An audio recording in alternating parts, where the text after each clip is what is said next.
Oui, bonjour tout le monde et bienvenue.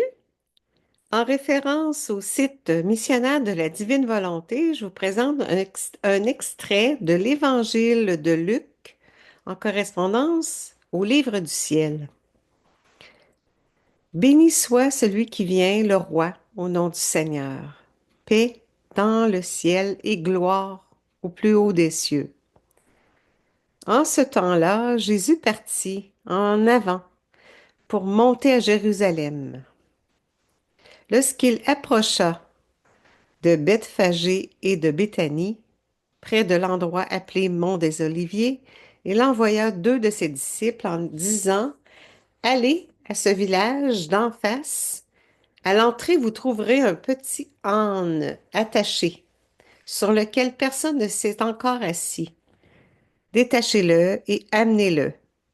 Si l'on vous demande pourquoi le détachez-vous, vous répondrez, parce que le Seigneur en a besoin. Les envoyés partirent et trouvèrent tout comme Jésus leur avait dit. Alors qu'ils détachaient le petit âne, ses maîtres lui demandèrent, pourquoi détachez-vous l'âne? Ils répondirent, parce que le Seigneur en a besoin. Ils amenèrent l'âne auprès de Jésus, jetèrent leur manteau dessus et y firent monter Jésus. À mesure que Jésus avançait, les gens étendaient leurs manteaux sur le chemin. Alors que déjà Jésus approchait de la descente du mont des Oliviers, toute la foule des disciples, remplie de joie, se mit à louer Dieu à pleine voix pour tous les miracles qu'il avait vus, et il disait, béni soit celui qui vient, le roi, au nom du Seigneur. Paix dans le ciel et gloire au plus haut des cieux. Quelques pharisiens qui se trouvaient dans la foule dirent à Jésus, Maître, réprimande tes disciples. Mais il prit la parole en disant, je vous le dis, si eux se taisent, les pierres crieront. Alors, en correspondance au livre du ciel, le tome 6, ma fille, je suis le roi des rois et le seigneur des seigneurs. Poursuivant, dans mon état habituel, dit Louisa, Jésus est venu brièvement en se présentant comme roi et seigneur de toutes choses. Il avait une couronne royale sur la tête et un spectre de commande à la main. Il m'a dit en latin, j'écris ce que j'ai pu comprendre.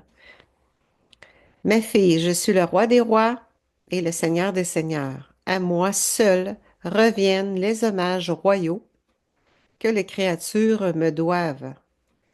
En ne me les rendant pas, elles ne me reconnaissent pas comme créateur et maître de tout. Pendant que Jésus disait cela, il semblait tenir le monde dans sa main. Il le tournait et le retournait dans le but que les créatures se soumettent à son autorité et à sa royauté. Je vis aussi comment notre Seigneur gouvernait et dominait sur mon âme avec une telle maîtrise, telle que je me sentais totalement immergée en lui. Il gouvernait mon esprit, mes affections et mes désirs comme un courant électrique. Jésus dirigeait tout et gouvernait sur tout.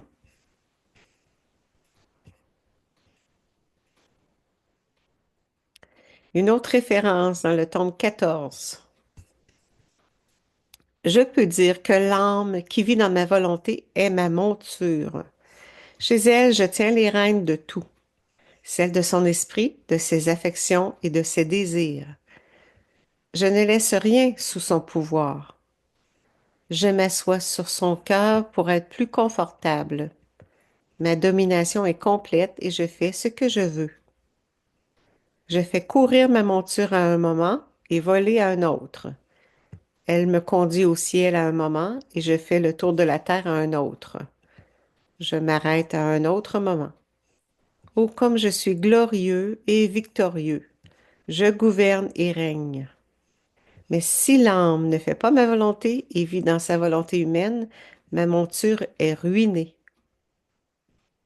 L'âme prend les rênes et je reste sans domination comme un pauvre roi jeté hors de son royaume. L'ennemi prend ma place et les reines restent à la merci de ses passions. Oui. Amen, fiat.